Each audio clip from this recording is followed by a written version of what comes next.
सभी भक्तों को राधे राधे, सभी भक्तों को राधे राधे।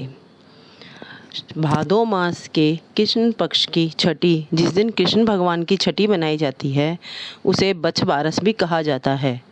बछबारस अर्थात गोवत्स द्वादशी। इस दिन गाय की पूजा की जाती है। गाय जो कि कृष्ण भगवान को बहुत प्रिय हैं, यह इस दिन व्रत किया जाता है और यह व्रत स्त्रियां पुत्र की मंगल कामना व पुत्र प्राप्ति के लिए करती हैं। इस दिन भोजन भी अंकुरित चने, मटर, मोठ, मूंग युक्त ही करते हैं। इस दिन गाय के दूध व उससे बनी हुई वस्तुएं व जो गेहूं आदि का प्रयोग नहीं करते, गोबर का ओगड़ा मतलब तालाब जैसे कटोरा जैसे बनाकर उसकी पूजा करते हैं और उसके किनारे पर लड्डू रखकर अपने बेटे से उस लड्डू को उठवाते हैं। इस दिन कुछ कटा हुआ नहीं खाना चाहिए, कहानी सुननी चाहिए तथा बायना निकालकर अपने बड़ों को बायना दिया जाता है। उजरने में मतलब उद्यापन में 12 स्त्रियां, 2 चांद सूरज और 1 साठिया मतलब 60 साल की को जिमाया जाता है। गाय को वस्त्र ओढ़ाए जाते हैं और उसको खाने में मोठ, चने की सब्जियां, बेसन की सब्जियां, मक्की, बाजरे की रोटी, चने की दाल और मिठाई आदि बनाकर खिलाई जाती हैं और खुद भी खाई जाती हैं। इस तरह बछबारस का यह व्रत किया जाता है। अब आप इस बछबारस की कथा सुनिए। भादव का महीना आया, बछबारस आई। इंद्र की इंद्राणियां पूजा करने के लिए धरती पर आई तो उनको गाय दिखी। गाय की पूजा करने लगी। आगे से पूजा करें तो गाय सींग मारने लगी, पीछे से करें तो लातों से मारती। इस तरह वो उनको पूजा करने ही नहीं दे रही थी। तब इंद्राणियां बोली कि हम तो तुम्हारी पूजा कर रहे हैं और तुम हमें मारती हो। गाय बोली, मुझ अकेली को क्या पूजा करते हो? बछड़े और गाय दोनों की एक साथ पूजा करनी चाहिए। तब इंद्र की इंद्राणियों ने अपनी माया से एक बच्चा बनाया और गाय के पास बिठाया, उसको अमृत के छींटे दिए और जैसे ही उसको गाय के पास दिया और अमृत के छींटे दिए, वह बछड़ा बन गया और जीवित होकर गाय का दूध पीने लगा। इंद्राणियों ने उन दोनों की पूजा करी।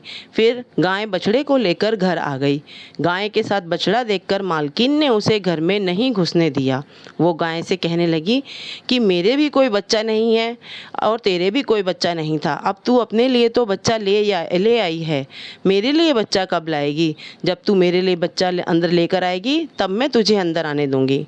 गाय बोली, अभी तो मुझे घर में ले लो, अगली बछबारस को मैं तुझे भी बेटा दिला दूंगी। अगली बछबारस आई, गाय फिर से वन में आई। इंद्राणियां फिर से पूजा करने के लिए आई तो गाय अब भी उनको पूजा नहीं करने दे रही थी। कभी सींग मार रही थी, कभी लातों से मार रही थी। तो इंद्राणियां बोली कि अब तुम्हें क्या चाहिए?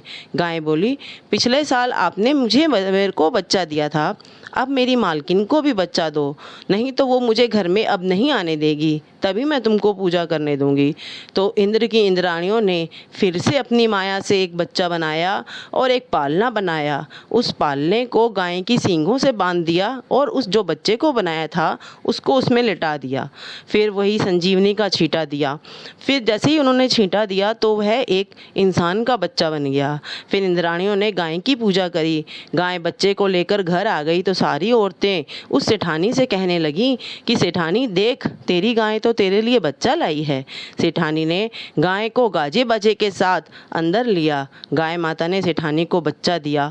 जैसे गाय माता ने सेठानी को बच्चा दिया, वैसे ही सभी निसंतान औरतों को गाय माता बछबारस के दिन बच्चा प्रदान करती है और उसे भरा पूरा रखती है। अच्छी तरह से जिनके भी संतान ना हो उनको इस दिन इस व्रत को अवश्य ही करना चाहिए। खोटी की खरी, अधूरी की पूरे, सुनते कहते हुंकारा भरते, सभी की इच्छाएं पूरी करना। बोलो बछबारस की जय, गोवत्स द्वादशी की जय। इस बछबारस की और भी 2 कहानियां हैं जो कि अगले ब्लॉग में हैं। आशा करती हूँ आप लोग उसे भी ध्यानपूर्वक सुनेंगे। धन्यवाद। बोलो कृष्ण भगवान की जय।